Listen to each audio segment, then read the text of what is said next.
Welcome to Innovations and Breakthroughs with your host, Rich Goldstein, talking about the evolutionary, the revolutionary, the inspiration and the perspiration, and those aha moments that change everything. And now, here's your host, Rich Goldstein.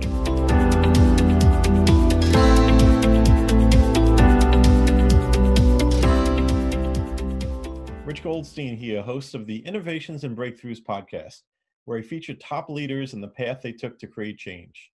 Past guests include Kevin King, Steve Simonson, and Rick Cesari. This episode is brought to you by my company, Goldstein Patent Law, where we help you to protect your ideas and products. We've advised and obtained patents for thousands of companies over the past 25 years. So if you're a company that has software, a product, or a design you want protected, go to goldsteinpatentlaw.com, where there are amazing free resources for learning about the patent process.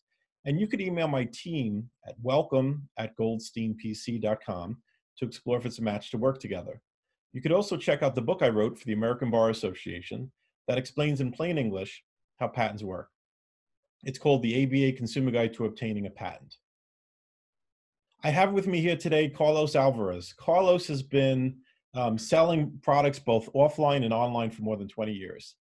He's founded, grown, and sold more than a dozen companies. He's based in Miami, and he runs the largest Amazon meetup group in the US. And he's also host of the Wizards of Amazon podcast. Welcome, Carlos. Thanks so much for being here. What's up, Rich? How's it going? It's going well. It's going well. Cool. It's good to meet up here. We've met up in other places, and it's kind of fun to meet up here in this podcast. Absolutely. And I'm really excited for you to share some of your experience with products and with growing companies.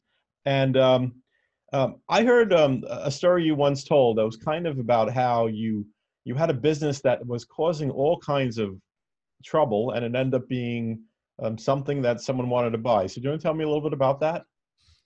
Yeah, that actually describes several businesses. I think we're talking here, though, about... I'm talking about the one with the six-legged kind. Yeah. Yeah, definitely. That would be the the insects. That's the first business I sold, or to be fancy, that I exited with no intention, that not even any knowledge that existed when I started it. But I was just I had become a full-time seller, gradually dropping, sub-delivery routes and odd jobs. And as my eBay business started growing, and at that point, we're talking about 16 years ago.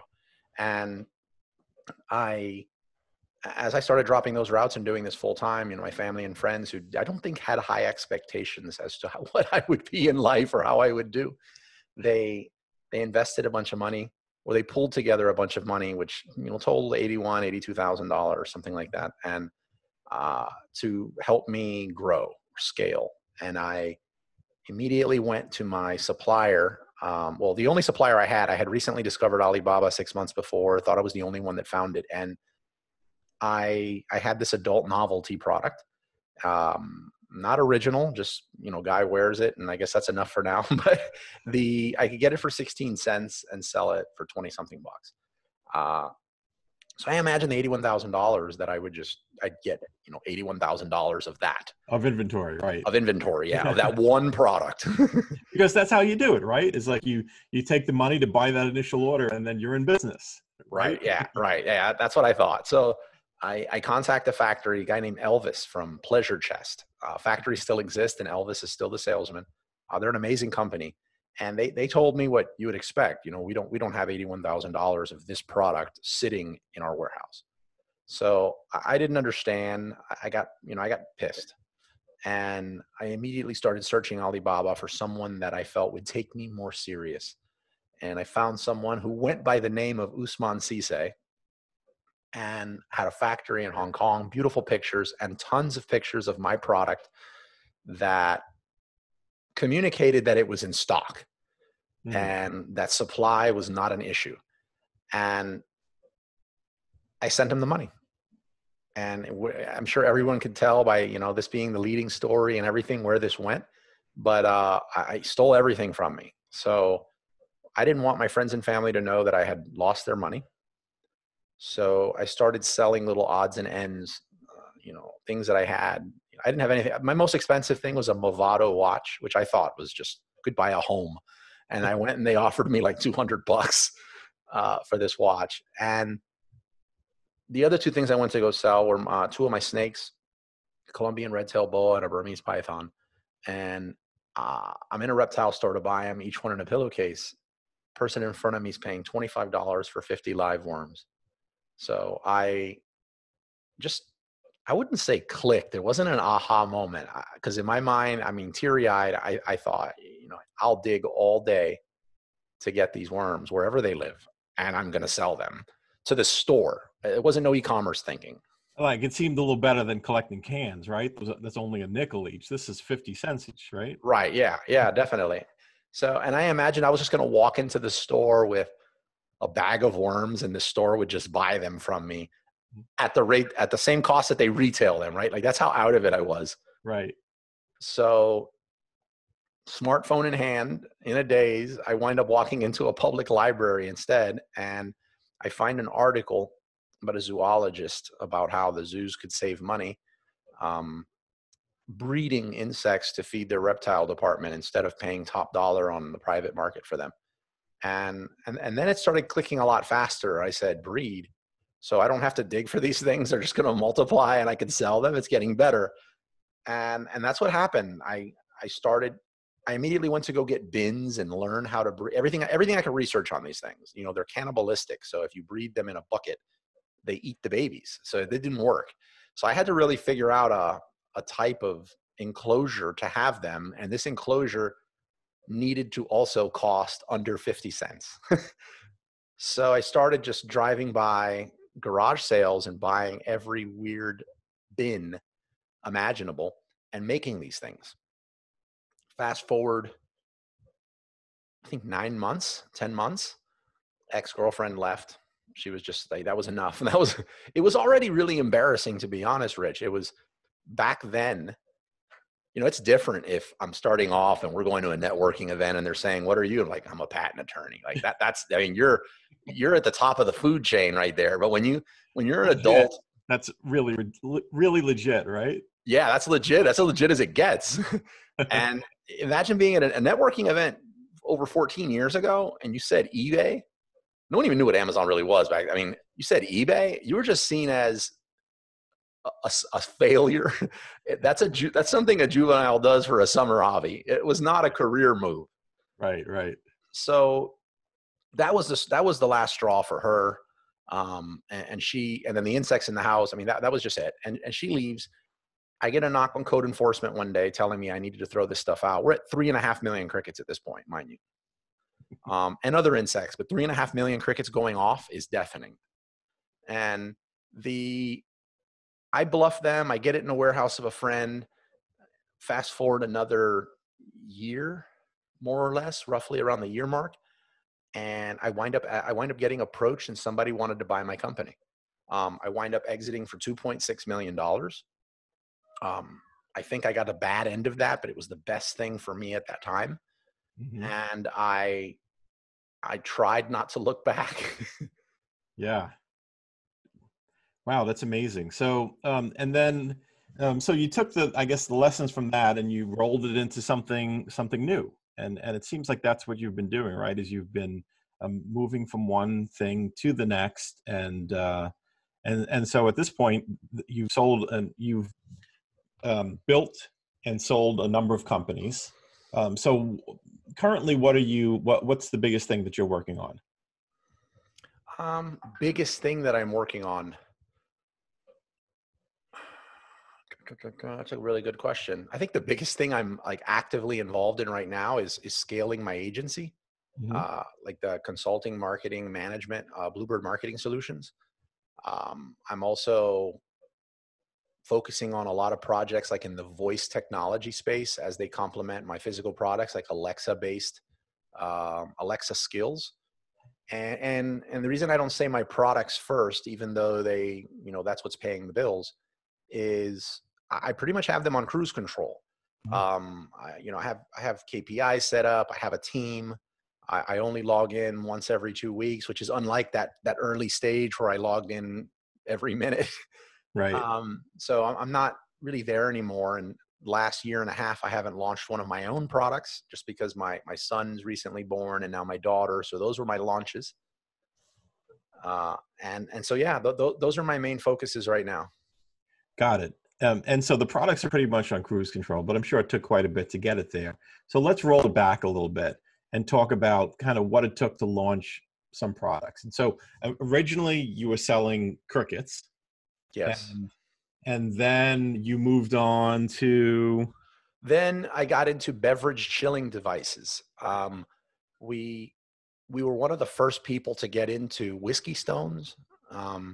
And they're like these soapstone rocks that you can freeze and then put them in your whiskey so that it doesn't dilute. Right. So the ice cube doesn't melt. Correct. And we were one of the first ones to get in that. It was a Me Too product. We didn't create that, but there was only 3 of us, and they were selling for $20-something back then, and you'd sell a few hundred a day. And then we got into chilling rods and different devices that would chill beverages. I also launched a wholesale company, as far as a reselling company, what we call wholesaling on Amazon now. And I was even doing arbitrage. I was doing a lot because I had almost gone broke on the sale of the previous company, just being a jerk. Gone broke on the sale of the previous company. So you went broke while selling it? No, I'm sorry. When I sold the company, right, after all the fees, including the hefty lawyer fees and the IRS and all that stuff, I was left with a good amount of money, but I was recently single. I had never really had nothing in the way of, fancy material possessions. So I just lived it up really hard for a year and then realized I'm about to go broke. So you didn't go broke on the sale of the company. You got broke on the aftermath. The aftermath. Yeah. So I started a whole bunch of things just to make sure if one didn't work that we wouldn't be back to the starting board. So the beverage chilling company really allowed me to start another company quickly, really cash flow something, and then look at products now for the first time in a way of, I can launch a few products and get creative here. And if one of them fails, I'm okay. It gave me some breathing room. And that's when I started looking at, launching products differently, sourcing different products, customizing them. So tell me about that, about getting out of Me Too products and getting into actually customizing, differentiating products. What was that experience like? Well, a couple years into dabbling around, there was a real eye opener for me. And that was, I had held off on launching, let's call them defensible, unique products instead of Me Too's. And I had held off because I imagined that the cost of creating them would be, 10 times what I normally would pay to launch a Me Too. So it was safer to launch a Me Too because I could more quickly get it up and at least make something, forever, whatever. And when I finally took the chance and created a defensible product, unique product, I realized that, yes, I paid more for the mold, but I also paid significantly less in advertising costs than I did for the other products because it was so unique. I had no competition. And then when I looked at the numbers across the Me Too products and this unique product across 6 months, I realized not only is it more affordable to launch a unique defensible product, it's the only solid move, moving forward. Why would I create a Me Too product and fight everybody? That's really great. And it's a little counterintuitive too. In that it seems that white labeling or just finding products on Alibaba, putting it out there is kind of the path of least resistance. But this, what you're saying is it costs quite a bit more to do that. You spend money on advertising, and if we're over in the Amazon world, I guess you're spending a lot on pay-per-click advertising too.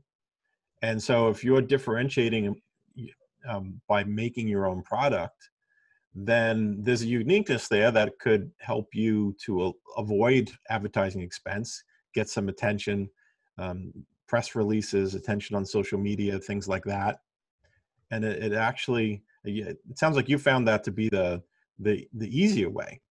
It is. And like you said it in the beginning, the path of least resistance, it's actually, when you break it down, it's the opposite. If you get into a Me Too product, that is where all the resistance is. That is where all the competition is. If you've created your own blue ocean with this unique,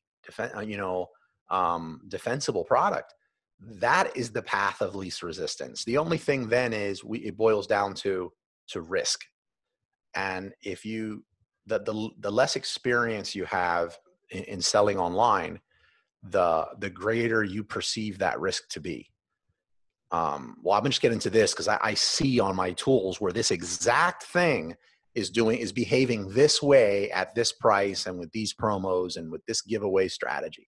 Whereas this other product, I have nothing to compare it to. So that unknown, I think, is what makes everybody grab that almost life preserver of Me Too products when it's actually incorrect, in my opinion.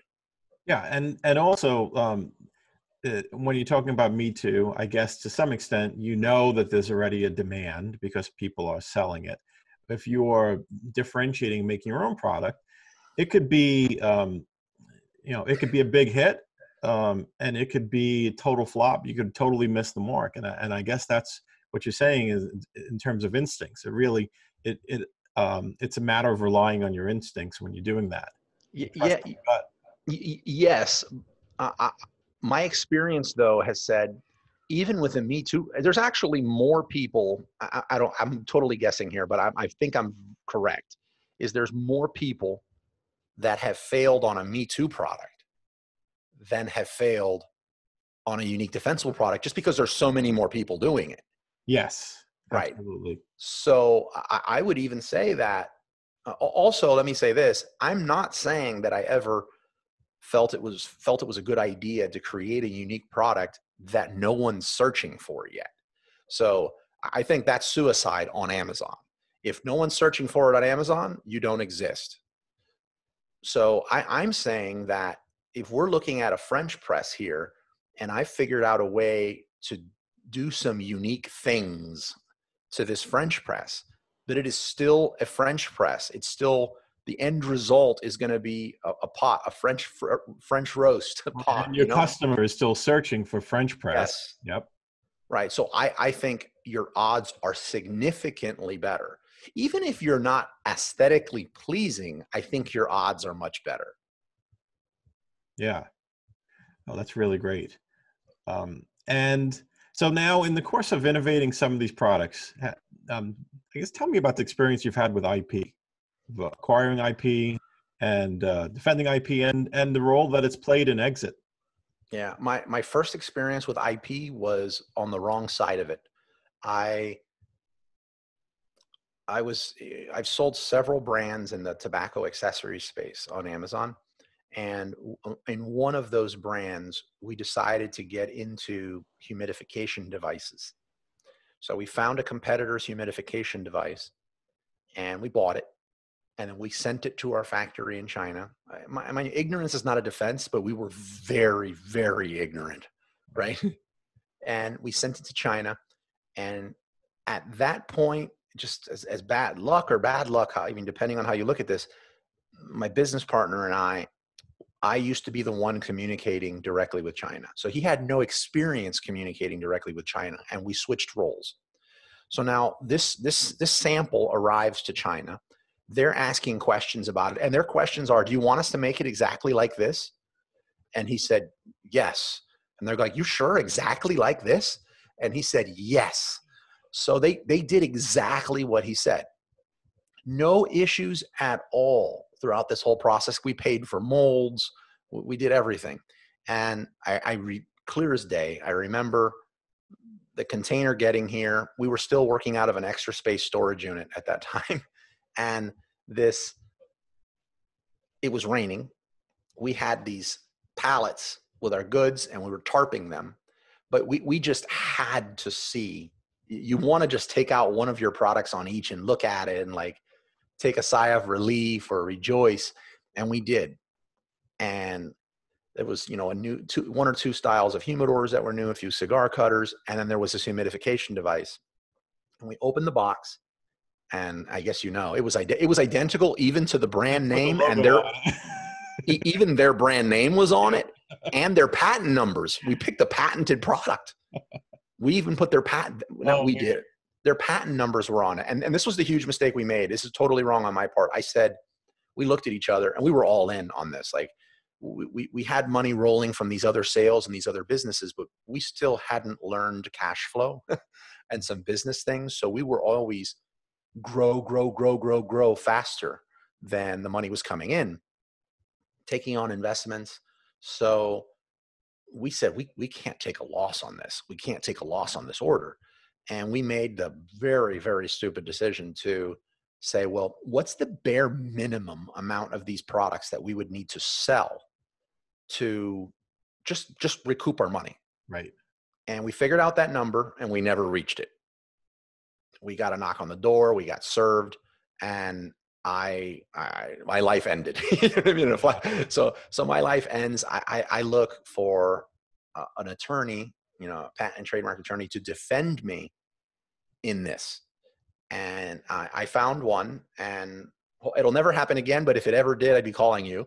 I found one, and then also threw myself at the mercy of the other people. And I was like, look, I mean, you know, this is what long story short, I wound up becoming a distributor for them, but I also learned the process because the attorneys also looked at me and they're like, look, if you want, like, I think you can do this, this, and this. And I was like, you give ideas like that? Like, what would that do? And he goes, look, I mean, obviously no 100%. And they were like, if you want to get in this, like, come to us with something. Okay, and so they gave you some design around advice of how to get around the patent. Yep. Yes. Mm-hmm. And we couldn't act on it then because part of our settlement was, I mean, they let us just totally off the hook, but they pretty much said, look, you're not even allowed to have a product in this space to compete with us for X amount of time. And but by that point, you know, we were no longer business partners, and we never revisited it. But I never forgot leaving there. I was significantly lighter in the wallet, but I was also feeling relief and empowerment. So I said, wait a minute, from now on, when I look at products, I'm going over to this firm immediately. And it was very expensive, but I wouldn't be where I'm at today without doing that. Yeah, well, that's an important lesson in patents, is that the product doesn't get patented. Some combination of features in the product get patented. So, exactly. I mean, the mistake that your partner made was saying, make it exactly like this, because exactly like it is likely to land you in just coincidentally in trouble with the patent. But a lot of times when you take a patent, you break it down, you analyze it. It's not all it's cracked up to be. There are a lot of weak patents out there that don't really cover much, and you don't need to change much. And that's because it wasn't that new to begin with. And then there's that age-old myth about patents that you change a little thing, you get around the patent. And that's true when you didn't really invent very much to begin with. And so a lot of these products, that is the case, that they end up getting a patent that's rather weak because they actually didn't invent very much. It wasn't that different to begin with. But from the standpoint of someone making a Me Too product, often there's not much you need to do to get around that in that case. Yeah, and you correct me if I'm wrong here, but what I feel like whenever I've looked at patents, they were almost intentionally written to make me confused, to not know what to attack almost. Yeah, I would just call that bad writing. Okay. It's really funny. It's like I've read tens of thousands of patents in my career, and some years ago, I would read a technologically involved patent, and I would read a paragraph, and then I'd find myself reading the same paragraph and the same paragraph, and I would say to myself, you know, I must not be smart enough to understand what they're talking about. This must be a really smart patent attorney. That's how I felt. And it took me a lot of years to realize this, but no, these were just poorly written. People that are unable to communicate, unable to tell the story of the invention effectively. So yeah, I mean, there's a lot of really poorly written patents out there that are hard to understand. A well-written patent, you should be able to follow it from beginning to end, because it should tell the story of the invention and make clear what's different about it, make clear why it's worthy of a patent. Well, working with I'm just going to say, I guess the proper word is IP lawyer. I mean, it's paid for itself 100 times over, because just this one part, which is, I think you just said it, alluded to it a second ago, is that if I'm looking at a product and I want to sell it and I see that it's patented, that doesn't necessarily mean I can't make that product. It just means that there might be a feature or two of that product that I would need to do differently, or I'd be infringing on the patent. Am I correct? Exactly. And sometimes it is the case. I mean, sometimes a product really is groundbreaking, in which case the patent really does prevent you from making something like it. There's something clever about the way that it functions, about the way that it's structured, which is the reason why you're buying that product. And they were able to protect that with a patent. But a lot of times, by the time they got around to patenting it, they weren't the first one to have something like that. And therefore they're patenting the details. And then it's just a matter of not copying the same details.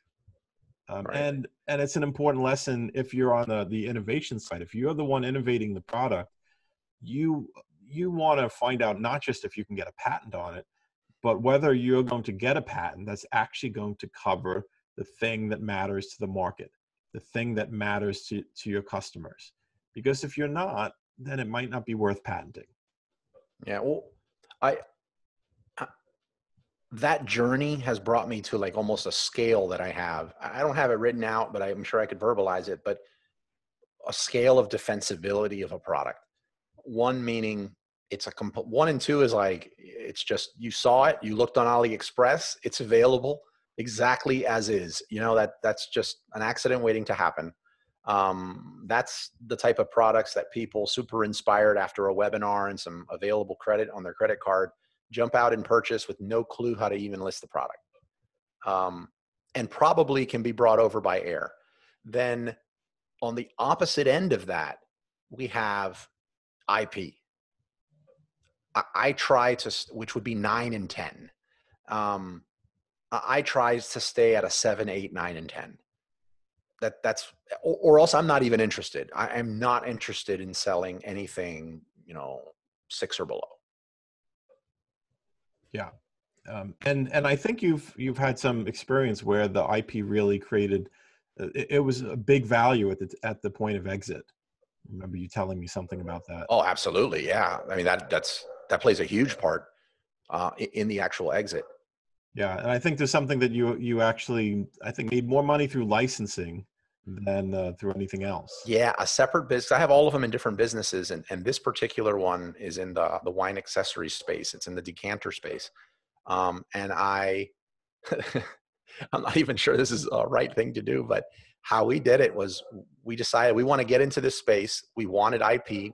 We figured we have money to pay for it if we can do it, and we felt really empowered by this, this firm, and we wound up walking. That was me. I walked into the engineering department at a local college and went to the professor and said, look, I'd like to be introduced to a few of your brightest. And I have this idea in mind. They went with me. I paid for ribs and drinks and whatnot. We left with an amazing idea, and we wound up getting patents on the actual product. We sold the product on Amazon, and we were doing okay. We were getting traction, and we were also exhibiting in trade shows. And I'm saying, I usually don't say that part, but I thought it was important because when you presented to the meetup group a couple of weeks ago, you mentioned that that's not the norm, that people are not able to get that licensing. And yeah, we had traction already. We've validated it. And we were getting B2B clients and everything from these trade shows. and somebody came by. It was somebody, either the owner and their attorney, or somebody else, and took about 8 months. And now I'm making a lot more off those products.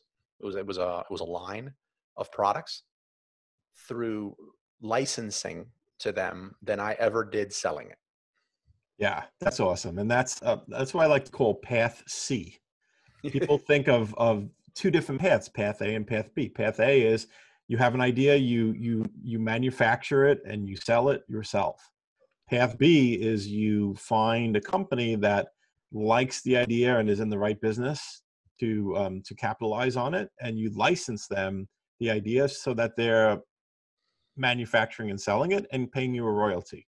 Path C, which you well demonstrated, is where you start path A, where you basically continue along manufacturing it, you build prototypes, you get the design right, and then you launch it, you start selling it, and then the initial sales that you have help to show a potential licensor that it's a product that they ought to take on. So maybe you brought it to a certain level, but they've got much bigger distribution networks. They've got a much greater ability to get it out there, and they see what you've done, and they work out a deal with you to pay you a royalty to take it from there. Yeah, that's exactly what happened. They were in every store in that industry. They had massive distribution, and I think they paid for it in one order. Yeah, that's amazing, and that's great illustration. I mean, there's a whole bunch of the different kind of narratives that I've had over the years that you've basically hit on the head in this conversation, and I really appreciate it. And I really appreciate the lessons that you've shared with my audience, people that are looking to launch their products, get them out there in the world. So if people want to find out more about you, Carlos, what's the best way for them to do that? I'm very active on Instagram, so at Wizards of Amazon. Also, I share my number. Nobody uses it, but I share my number, 305-902-1283. Probably better to text. And let's see what else. Yeah. And yeah, you can reach me on Instagram. Just direct message me or text me. And of course, you have the Wizards of Amazon podcast. Definitely, which I want to have you as a guest on. So be my pleasure. And also you have the meetup group in Miami. Yes. And anybody that is local in South Florida, we have 18 events per month. Right now we're doing social distancing, so these events are on Zoom. So even if you're not local, you can participate in the events. The events, if you want to get, I guess the easiest way via podcast would be if you text the word Amazon to 69922, it will send you the link to our Amazon group. And then if you're not local and you can't make the event times and you want to access the recordings of our events, we have I think it's $15, $20 to access the video vault, we call it, which you can find at meetupeventrecordings.com. That's amazing. Thanks so much. And again, I really appreciate you coming here and sharing your wisdom with my audience. And I guess I'll see you next time. Absolutely. Thank you for having me on, man. We'll be in touch. Thanks for listening to Innovations and Breakthroughs with your host, Rich Goldstein. Be sure to click subscribe, check us out on the web at innovationsandbreakthroughs.com, and we'll see you next time.